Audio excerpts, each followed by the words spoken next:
Hello friends, मैं Amit sir. दोस्तों, आज मैं त्रिभुज के बारे में जानकारी लेंगे। ठीक है।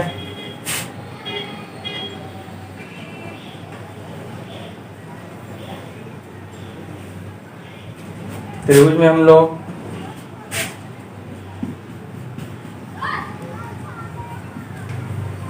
लंब केंद्र,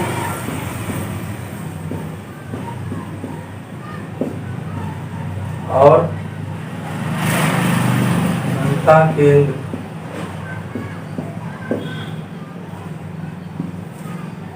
हम लोग इसके बारे में सीखेंगे। ठीक है। तो ये मान लीजिए एक ABC त्रिभुज है। ठीक है। और इसमें हम लोग जो है लंब केंद्र और अंतः केंद्र के बारे में सीखेंगे। ठीक है। तो चलते हैं, बारी बारी से हम लोग सीखते हैं।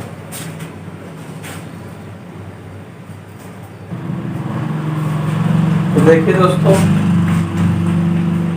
लंब केंद्र क्या है?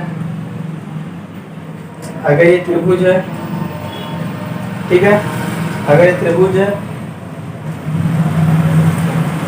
ABC, तो और ये इसका कोण हो, ठीक है, तो अगर इसके मध्य बिंदु मान लीजिए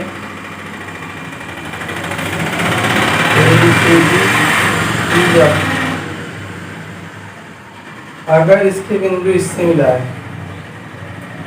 और इससे मिला दें और इसको इससे मिला दें, तो यहाँ पे तीनों लाइनें एक दूसरे को कट कर रही हैं। तो ये जो केंद्र बना, ये कोणों और भुजाओं अर्थात किसी भुजा के मध्य बिंदु से खींचे गया रेखा द्वारा बना है। तो ये कोण ये बना, मान लीजिए बिंदु O, एक कोण ये बना, एक कोण ये बना। ठीक है। तो यहाँ कोण क्या बना? BOC और कोण AOC और कोण AOB। ये कोण बना हमारा। ठीक है। अगर इस कोण को निकालना चाहें, ये कोण कितना है, ये कोण कितना है, ये कोण कितना है, तब आप आसानी से निकाल सकते हैं। कैसे? 180 माइनस A, ठीक है, BOC। देखिए BOC, अगर BOC निकालेंगे तो इसके सामने वाली जो रेखा होगी 180 माइनस में से वो कोण घटा देंगे। इसके सामने वाली, ये देखिए, ये कोण घटा देंगे 180 में से। ठीक है। इसी तरह AOC निकालना है तो इसके O के सामने वाला ये वाला घटा देंगे 180 माइनस B। ठीक है। अगर AOB निकालना है, AOB,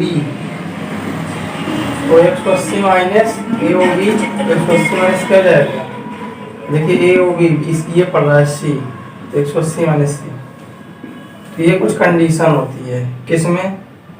पहले वाली कंडीशन है लंब केंद्र की। तो लंब केंद्र की कंडीशन ये है। ठीक है।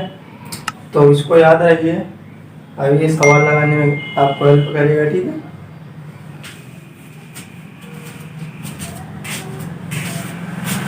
तो देखिए दोस्तों, अब हम लोग अंतः कोण के बारे में जान लेंगे। ठीक है। तो अंतः कोण जो है किन्हीं दो कोणों के अर्धक करने से बनता है। मान लीजिए अगर ये त्रिभुज ABC है, इसका अगर हम लोग अर्धक कर दें ऐसे और इधर से एक लंब डाल दें इस तरीके से, तो यहाँ ये कोण बन जाएगा और यही कोण कहलाएगा अंतः कोण। तो मान लेते बिंदु O है, अगर हम लोग को बी ओ सी निकालना है तो B O C equal to हो जाएगा 90 प्लस A/2, 90 प्लस A/2। अगर हम लोग को ए ओ सी निकालना है तो 90 प्लस B/2। अगर हम लोग कोड ए ओ बी निकालना है 90 प्लस C/2। ये आप याद रखिए कंडीशन, ठीक है। अंतः कोण का कंडीशन ये है, जबकि लंब केंद्र का कंडीशन बता चुके हैं। तो याद रहेगा तो क्वेश्चन आसानी से लगा पाएंगे। तो चलिए तो क्वेश्चन हम लोग देख लेते हैं। चलिए दोस्तों, अब हम लोग फार्मूला बेस्ड क्वेश्चन देखते हैं, ठीक है। तो देखिए ये वाला क्वेश्चन देखिए, इसमें बोल रहा है ए बी सी, जिसमें कोण ए का मान 60 अंश। तो कह रहा कोण आई बताएं और कोण ओ बताएं। तो कैसे बताएंगे? अभी देखिए इस पे बेस आपको एक फार्मूला बताए थे। क्या बताए थे? ये कोण निकालना हो तो आपको फार्मूला ये बताए थे, कोण आई इक्वल टू कोण A/2 प्लस 90, ये बताए थे। और ये वाला कोण निकालना हो तो कोण O equal to 90 minus A/2, ये बताए थे। तो देखिए ये कितना है 60, तो 60/2 प्लस 90 हो जाएगा कितना 30 को जोड़ दीजिए 120 आंसर, ठीक। अब देखिए कोण निकालना है तो 90 माइनस ए कितना है 60, 60/2 यानी 30, तो 90 माइनस 30 आंसर आ गया 60। तो यहाँ से हम क्या देख रहे हैं, ये 60, तो ये भी क्या है 60 है, ठीक है। लेकिन अपने नियम से करेंगे, ऐसे थोड़ी बोल देंगे कि ये 60 है तो ये भी 60 हो जाएगा, ठीक है। तो ये दो सवाल हमारे जो है यहाँ पे पहला क्वेश्चन सॉल्व हुआ, ठीक है। अभी मेरा जो पहला क्वेश्चन सॉल्व हुआ, अभी हम लोग दूसरा क्वेश्चन सॉल्व करते हैं, ठीक है। दूसरा क्वेश्चन ये है, देखिए इसमें कह रहा है कोण बराबर 126 अंश, तो कोण ए बताएं। तो फिर से वही हम आपको क्या बताए थे, कोण बराबर 90 प्लस A/2, ये बताए थे। तो बस सीधा सीधा सॉल्व कर लीजिए। अच्छा, थोड़ा यहाँ ध्यान देने वाली बात आ गई। ध्यान क्या देने वाली बात आ गई? देखिए यहाँ बात ये है ना कि ये फिगर और ये फिगर दोनों अलग अलग है। ये वाली जो कंडीशन है, ये वाली, ये अंतः केंद्र वाली कंडीशन थी। अगर इसको हम लोग ऐसे मिला दे तो ये वाली कंडीशन अंतः केंद्र वाली थी, जबकि ये वाली कंडीशन लंब वाली थी। कैसे? देखिए इसके भुजाओं से भी यहाँ लंब डाला गया है और इसके कोण से भी यहाँ लंब डाला गया, ये वाली कंडीशन है, ठीक है। तो यहाँ पे मेरा फार्मूला थोड़ा चेंज होता है। यहाँ फार्मूला क्या है देखिए, यहाँ पे फार्मूला था कोण O इक्वल टू 180 माइनस है। मतलब अगर ये कोण निकालना है तो 180 माइनस है, और अगर ये वाला निकालना है तो 180 माइनस बी, अगर ये वाला निकालना है तो 180 माइनस सी, ठीक है। ये हम लोग अपनाते हैं। तो हमें कोण O निकालना, O का मतलब BOC निकालना, ठीक है। O का मतलब BOC, कोण BOC, तो 180 माइनस ए कितना है, तो ए यहाँ नहीं निकाल, यहाँ जो है ए नहीं दिया हुआ, ए हमसे पूछा है, ठीक है। तो ए रख दीजिए, जबकि BOC कितना दिया हुआ 126, 126 और 180 माइनस है, तो इक्वल टू 180 माइनस 126, तो घटा दीजिए जल्दी, कितना आएगा, 10 में 6 गया 4 और 7 में से 2 गया 5, 54, और ये मेरा क्या हो जाएगा, उत्तर हो जाएगा, ठीक है। तो इस तरीके से क्वेश्चन सॉल्व किए जाते हैं। तो उम्मीद करते हैं आपको बहुत बेहतरीन तरीके से समझ में आया होगा। देख लीजिए सबको एक बार।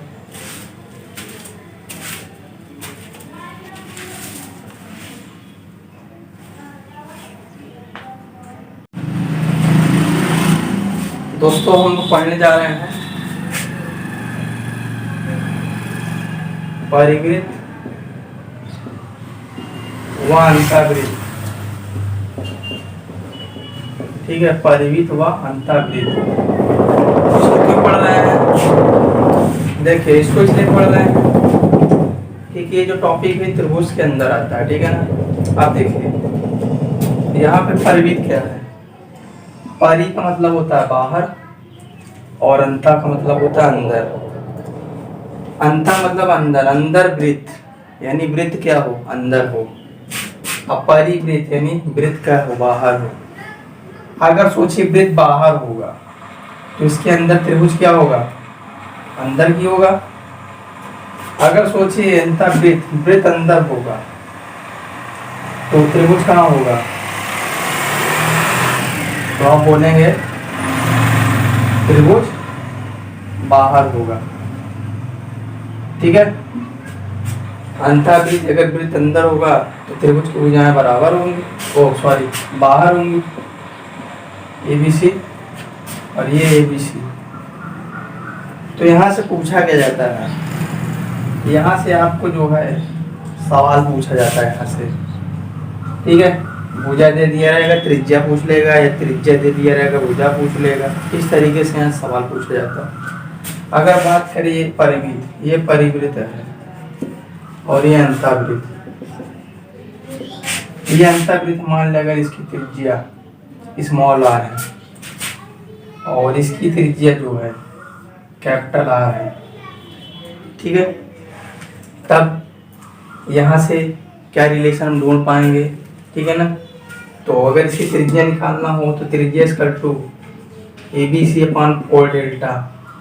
डेल्टा क्या है, क्षेत्रफल है। ABC क्या है, ABC त्रिभुज की भुजाएं, ठीक है ना। जैसे 5 सेंटीमीटर, 6 सेंटीमीटर, 7 सेंटीमीटर, इस तरीके से, ठीक है। और इसमें क्या होता है सूत्र, इसमें R इक्वल टू होता है डेल्टा बाई S, ठीक है। यस क्या है, यस बराबर परिमाप। अब परिमाप होता क्या है, तीनों भुजाओं का योग का आधा, तीनों भुजाओं के योग का आधा। जैसे ये भुजा 10 की है, ये 12 की है और मान ली 13 की है, इन सबको जोड़ करके हाफ, ये परिमाप आ जाएगा। क्षेत्रफल, क्षेत्रफल क्या होता है देख लीजिए, क्षेत्रफल इक्वल टू अंडर रूट में गिरोन्स फार्मूला यस माइनस ए, यस माइनस बी और यस माइनस सी, ये होता है, ठीक है। तो पहले हम लोग यस निकालेंगे। तो यार इतना लंबा झंझट करना पड़ेगा, कोई मतलब बनेगा। हम आपको एक शॉर्टकट तरीका बता रहे हैं, उसे जल्दी छुपा रहे हैं। एक आप रिलेशन याद कर लीजिए, बहुत ही स्पीड से हो जाएगा। देखिए रिलेशन क्या है, √3/2 इंटू भुजा equal to R1 plus R2 plus R3। भुजा का मतलब हो गया, भुजा का मतलब A plus B plus C। ये बहुत ही अच्छा रिलेशन है मेरे प्यारे। अब अच्छा रिलेशन कैसे है, यहाँ से बहुत तगड़ा सवाल बन जाएगा आपके लिए। कैसे, आइए देखते हैं। हमारे पास क्वेश्चन इस तरीके से आएगा, मान लीजिए एक परिवृत्त दिया रहेगा, ठीक है, और यहाँ ऐसे भुजा। तो मान लेते हैं अगर ये सभी भुजाएं बराबर हैं, सही भुजाएं बराबर है और त्रिज्या पूछ ले आपसे, इसकी त्रिज्या कितनी होगी, तब बहुत ही आसानी से निकाल पाएंगे इस फार्मूले की मदद से। देखिए √3/2 असही भुजाएं बराबर यानी 5 + 5 + 5, ठीक है। और यहाँ R1 R2 R3 R1, अब देखिए यहाँ R1 R2 R3 का मतलब सेम त्रिज्या है। R1 R2 R3 का मतलब सेम त्रिज्या है ना, तो यहाँ सेम त्रिज्या है हम लोग कर देंगे, ठीक है। और देखिए अगर भुजा भी सेम है, भुजा भी सेम है, तब हम लोग क्या करेंगे, केवल एक ही भुजा का कंसीडर करेंगे, केवल एक ही भुजा लेंगे, बार बार नहीं लेंगे। क्योंकि ये फार्मूला ऐसा बनाया गया है कि समान भुजा के लिए एक ही वैल्यू, अभिन्न भिन्न भुजा के लिए यहाँ अलग अलग वैल्यू पुट करी जाती है। जैसे ये 5, ये 6, 7, तो 5, 6, 7 ऐसे रख देंगे भुजा। अगर भुजा सेम है तो हम लोग एक ही बार लेंगे भुजा, ठीक है ना, समझ में। और यहाँ R1 R2 R3 मतलब त्रिज्या पूछ लिया है, त्रिज्या पूछ लिया मतलब त्रिज्या तो सेम ही होगी। तो बस इस फार्मूले में रखेंगे हम लोग और लगा लेंगे फटाफट। ये इसकी त्रिज्या जो है निकल आएगी आराम से। देखिए उसे त्रिज्या निकालना तो बहुत ही आसान होता है, इससे भी निकाल सकते इस फार्मूले से। लेकिन इस फार्मूले में होता क्या है, थोड़ा सा लफड़ा हो जाता है, काफ़ी लंबा चला जाता है। अगर आपको ट्रिपलेट के फॉर्म में दिया रहेगा तो त्रिज्या आसानी से निकाल आता है, लेकिन ट्रिपलेट के फॉर्म में हम लोग क्षेत्रफल आसानी से निकाल लेते हैं। कैसे? जैसा मान लेते हैं, यही सवाल पे दे लें, इसी सवाल पे कि 5, 12, 13 ये भुजा है। अब बोल दे रहा है कि इसका त्रिज्या बताएं कितना होगा, इसका त्रिज्या बताएं।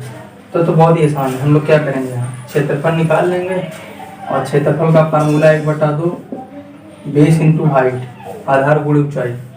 तो बेस यहाँ देख लीजिए, बेस कितना है 12 और हाइट कितना है 5। ये कब संभव है? ट्रिपलेट के फॉर्म में संभव है।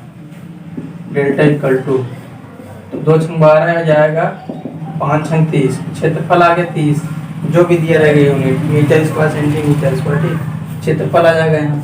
अब यहाँ पेरीमीटर निकालेंगे, इन सभी भुजाओं को जोड़ के 13, 5, 18, 18, 12 हो गया 30 और 30/2 यानी 15। चलिए यहाँ परिमाप आ गया। अब इसमें रखते हैं तो 30/15, तो त्रिज्या कितनी आ जाएगी 2, यानी त्रिज्या कितनी है 2 सेंटीमीटर या मीटर जिसमें दिया रहेगा। तो मैं यहाँ पे एक आपको मेथड सिखा रहा हूँ कि ऐसे क्वेश्चन इस फार्मूले से लगने वाले हैं।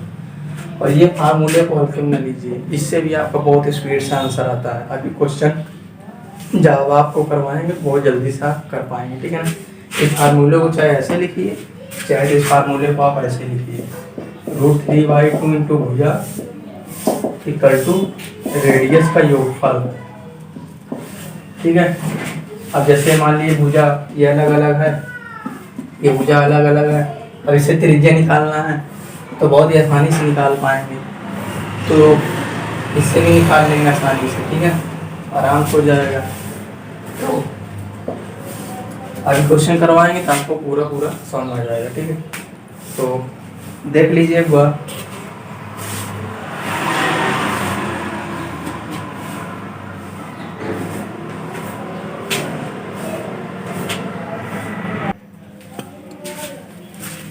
तो चलिए मेरे प्यारे,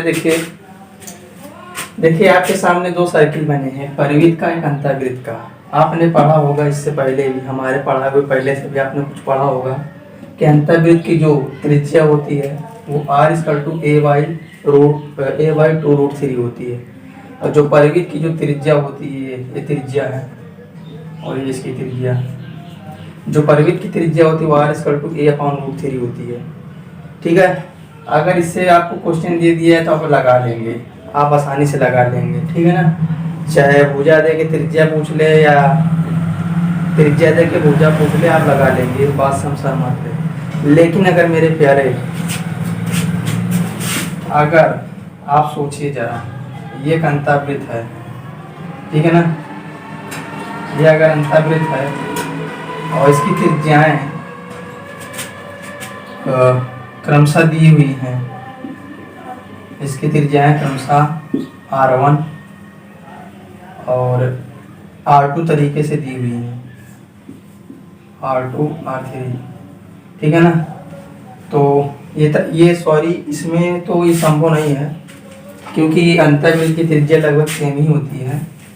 ये परिवृत्त मान लीजिए बना दें इस तरीके से, इस तरीके से एक हम लोग यहाँ पे ये ड्रॉ कर लें, ठीक है ना। और परस्पर यहाँ से इस पर लंब डाला गया इस तरह, r1, r2, r3, ठीक है, इस तरीके से लंब डाला गया r1, r2, r3 त्रिज्या का अलग अलग ABC। अब आपसे पूछ ले भैया ये बता दीजिए इसकी भुजा कितनी होगी। अगर ये समबाहु त्रिभुज है तो इसके भुजा बता दीजिए, क्या करेंगे? तब आप नहीं बताएंगे। अगर त्रिज्याएं सेम दिया रहता तब तो आप तुरंत फार्मूला लगा के बता देते भुजा। अब यहाँ त्रिज्याएं भिन्न भिन्न दी हुई, तब क्या करेंगे? देखिए तब मेरा यही वाला फार्मूला लगेगा जो अभी आपको बताया हूँ।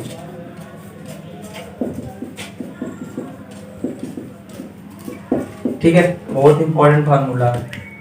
√3/2 भुजा, भुजा निकालना है एक, और इस त्रिज्या मान लीजिए दिया रहेगा, मान लीजिए 5, 6 और 9 ये दिया, तो त्रिज्याओं का योग कर देंगे। तो 5, 6 कितना 11, 11 9 20, ये बराबर हो जाएगा 20 गुना 40, 40/√3, ये हो जाएगा भुजा। अब √3 की वैल्यू रख देंगे, √3 का मान क्या होता है 1.732। ठीक है, ये रख के जल्दीबाजी में सॉल्व कर लेंगे, उत्तर आ जाएगा। तो जरूरी नहीं कि फार्मूला बेस पे ही क्वेश्चन दे दे, उसे थोड़ा पार्ट करके दे सकता है, इस तरीके से कुछ आपको घुमा फिरा के दे सकता है। ठीक है, इससे आपको परेशान होने की जरूरत बिल्कुल भी नहीं है। ठीक है, तो चलते हैं, इसे रफ करते हैं हम लोग।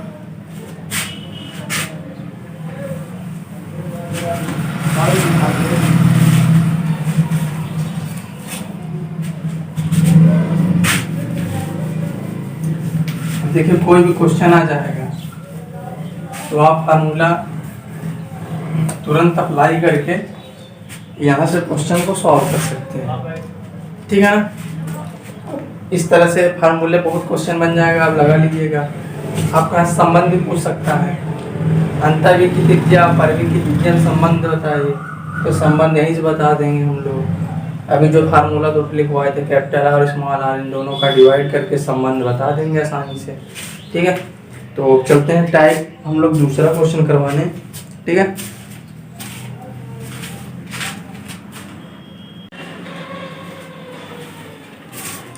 तो दोस्तों हम लोग चलते हैं एक प्रमेय देख लेते हैं। ठीक है ना, प्रमेय वेरी इंपॉर्टेंट प्रमेय है। ठीक है, तो एक ऐसे त्रिभुज दिया रहेगा। ठीक है, एक ऐसे त्रिभुज दिया रहेगा ABC, और एक भुजा इसको 20 से काटेगी PQ। ठीक है, तो PQ और BC में एक रिलेशन होता है। ठीक है ना, PQ और BC में रिलेशन होता है। तो क्या रिलेशन होता है, तो BC = 2 × PQ, ये एक रिलेशन होता है। BC जो भुजा होगी वो 2 × PQ होगी। 2 × PQ का मतलब देखिए, अगर ये 6 है तो यहाँ 6 रख देंगे, तो 2 × 6 12, ये 12 हो जाएगी। इसको आप माइंड में रखे रहिएगा, आपको बहुत काम देगा। ठीक है ना, तो चलते हैं थोड़ा सा प्रश्न की ओर, लेकिन प्रश्न से पहले जो है थोड़ा सा और देख लीजिए। अगर एक ऐसे त्रिभुज दिया रहेगा और बीच में ये लंब ABCD, तो ये भी एक प्रमेय है। प्रमेय नंबर सेकंड, प्रमेय सेकंड क्या है, अगर BD निकालना चाहें आप, BD निकालना चाहें यहाँ से, तो BD = हो जाएगा AD × DC, AD × DC। ये भी अच्छी प्रमेय है। ठीक है ना, लेकिन अंडर रूट में, किसमें, अंडर रूट में। ठीक है, अंडर रूट में फार्मूला होता है AD × DC, अंडर रूट में BD = अब देखिए प्रश्न कैसे बनेगा। इसी दोनों देखिए, एक त्रिभुज दिया रहेगा, अब बोलेगा ABC एक त्रिभुज है, और PQ जो है, PQ को 1:2 में विभाजित किया गया। ठीक है ना, PQ जो भुजा है वो 1:2 में विभाजित है। ठीक, अब देखिए यहाँ पे क्या दिया रहेगा, यहाँ पे टोटल दिया रहेगा PQ = 4 सेंटीमीटर। BC बताएं, BC कैसे बताएंगे, तो देखिए BC = आपको बताए थे, BC = 2 × PQ, PQ कितना है 4, तो 2 × 8, 8 सेंटीमीटर। ये आपको बेवकूफ़ बनाने के लिए दिया है ना। अगर इसको दिया रहेगा तो यहाँ यहाँ जो है बिंदु वो लिखा रहेगा। अब ये लिखा रहेगा तो आपको दिया रहेगा यदि ओ की इक्वल टू 4 सेंटीमीटर तो आप बी सी बताएं, तभी थोड़ा क्वेश्चन दूसरा बन जाएगा। तो देखिए ओ की कितना दिया 4, लेकिन हमारे पास ओ की का अनुपात कितना है 2, तो 2 की वैल्यू 4 के बराबर दे रखा है, तो कितनी बार में जाएगा 2 दूनी 4, 2 बार में जाएगा। तो यहाँ से पी ओ कितना जाएगा, पी ओ का अनुपात कितना है 1, अरे यहाँ 2 से मल्टीप्लाई किया 4 बनाने के लिए, तो यहाँ भी 2 से मल्टीप्लाई, तो यहाँ भी 2 हो जाएगा। अब देखिए 2 हो गया, ठीक है, और ये कितना दे रखा था 4, तो जल्दी बता 4 और 2 टोटल कितना हो गया, यहाँ से 6 हो गया, ठीक है 6 हो गया। अब आपसे पीछे बीसी निकालिए तो दोगुना हो जाएगा, 6 दूनी 12, फिर वही आ जाएगा, चाहे रेशियो में देके पूछ ले चाहे डायरेक्ट पूछ ले, उत्तर तो वही आना है, ठीक है। अब रेशियो कभी कोई बदल भी देगा, जैसे रेशियो इस टाइप से बदल दिया, मान लीजिए A B C P Q, मान लीजिए ये इसका बिंदु नाम दे दें या, और ये 3:2 का अनुपात में विभाजित है।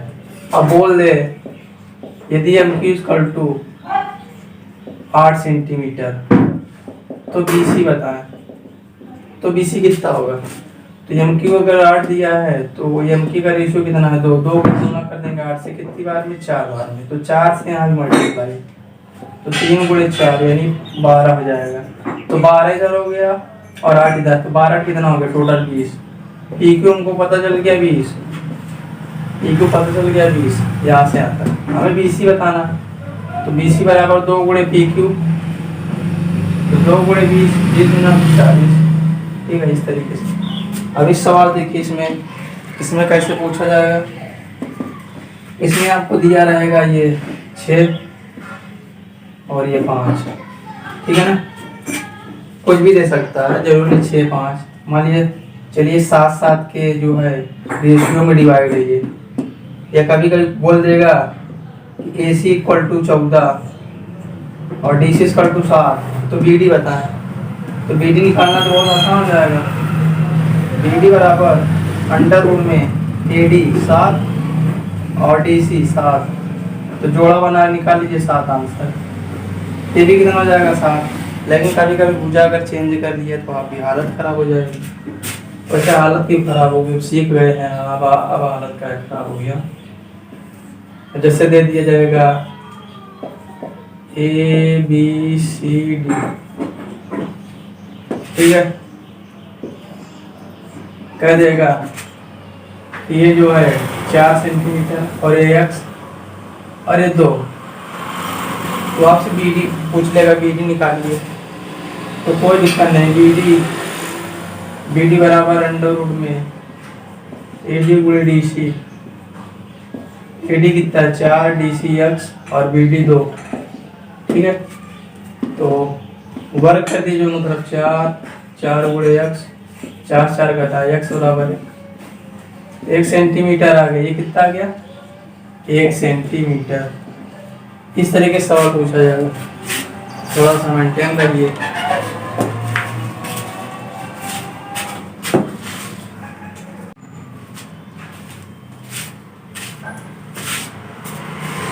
चलिए फ्रेंड्स, अब हम लोग चलते हैं, ये त्रिभुज आपके सामने बना हुआ है, इसका हम लोग क्षेत्रफल निकालेंगे, और क्षेत्रफल उसी का निकालेंगे जो भाग छायांकित है, ठीक है। तो बहुत ही अच्छा प्रश्न है, यहाँ से क्वेश्चन आते हैं। तो देखिए जो छायांकित भाग है, छायांकित भाग कौन है बी ओ डी, अगर इसका क्षेत्रफल निकालना है बी ओ डी का क्षेत्रफल, तो यहाँ पे देखिए बी ओ डी कितने पार्ट्स में से है जरा बता दीजिए हमको। तो बोलेंगे 1 2 3 4 5 6 पार्ट में से बी ओ डी है, तो यहाँ लिखेंगे 6, और 6 पार्ट्स में से एक पार्ट्स केवल क्या है बी ओ डी है 1, ठीक है।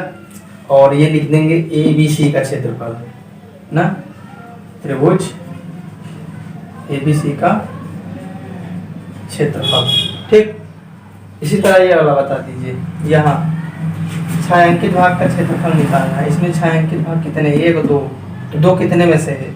आप बोलेंगे 1 2 3 4 5 6, तो 6 में से 2 है ना। अच्छा अंकित भाग कौन है? ए, इसको नाम दीजिए ओ, ए ओ बी ना, त्रिभुज ए ओ बी का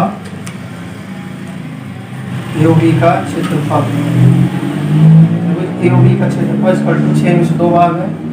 अब बोले त्रिभुज ए बी डी का क्षेत्रफल, ए बी डी का क्षेत्रफल।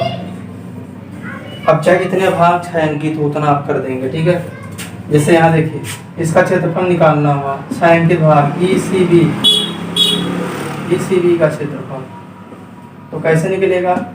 कितने भाग में से छायांकित? 1 2 3 4, 4 भाग में से, 4 में से 1 भाग है। यहाँ लिखेंगे त्रिभुज ए बी डी का क्षेत्रफल, त्रिभुज ए बी डी का क्षेत्रफल, ठीक है। तो इस तरीके से सवाल लगेगा। और जैसे इस तरह से कई मान लीजिए शेडेड पार्ट आ जाए, जैसे कुछ भी पार्ट दे सकता है। यहाँ पे मान लीजिए पूरा यही सेट कर दिया, चलिए अब आपसे क्षेत्रफल पूछ लिया A B C D E F. अब आपसे क्षेत्रफल पूछ लिया शेडेड भाग का, तो शेडेड भाग में कितने त्रिभुज है? 2, तो कितने में से? 1 2 3 4, तो 4 में से 2 हैं ना। और यहाँ बोले ए बी सी का क्षेत्रफल, त्रिभुज ए बी सी का क्षेत्रफल। ये क्यों बता रहा हूँ मित्रों? क्योंकि ये आपको दिया जाएगा, ठीक है ना। तो यहाँ त्रिभुज किसका क्षेत्रफल है? ई बी डी और ई एफ, यानी मैं सीधा ही लिख दे रहा हूँ त्रिभुज, चतुर्भुज सीधा डायरेक्ट बोल दे रहे हैं, क्योंकि 2 त्रिभुज शामिल है ना, 2 त्रिभुज मिल करके एक चतुर्भुज बना दे रहे हैं।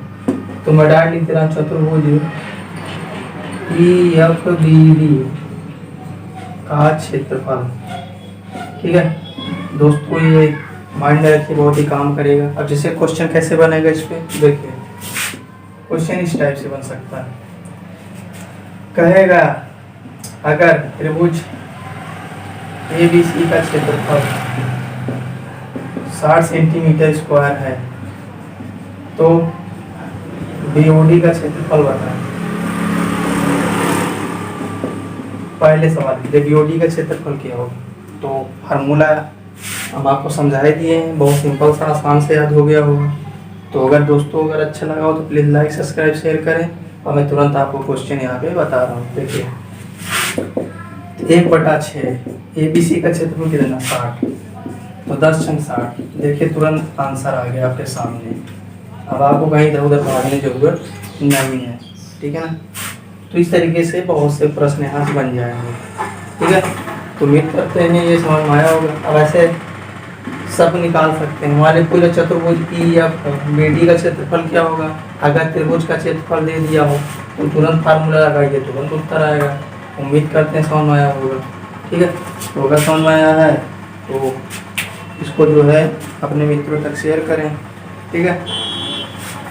तो ये बहुत ही इम्पोर्टेंट था, ठीक है ना। यहाँ से काफ़ी हद तक पूछा जाएगा। तो दोस्तों अब मेरा यही त्रिभुज तक आज रहेगा, ठीक है। और देखेंगे और भी क्वेश्चन होंगे तो करवा देंगे, नहीं तो आपको जो है ये सीधा डायरेक्ट वृत्त पे ले चलेंगे, ठीक है। तो थैंक्स दोस्तों, आज के लिए इतना ही।